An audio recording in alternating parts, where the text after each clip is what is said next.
Want to spend more with Afterpay but hit your limit? I'll show you how to request an increase. Welcome back to Guide with Samuel.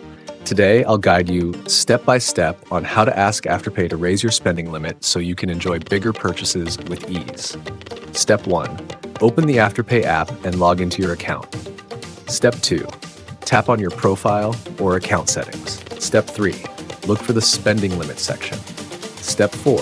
If eligible, you'll see an option to request a limit increase. Tap it. Tap it. Step 5. Follow the prompts to submit any required information, such as verifying your identity or providing income details. Step 6. Submit your request and wait for Afterpay's decision, which usually takes a few days. Step 7. You'll get a notification once your spending limit is updated. To increase your chances, keep your payments on time and maintain a good payment history with Afterpay. Have you requested a spending limit increase before? Let me know in the comments. Don't forget to like and subscribe to Guide with Samuel for more helpful tips. Thanks for watching.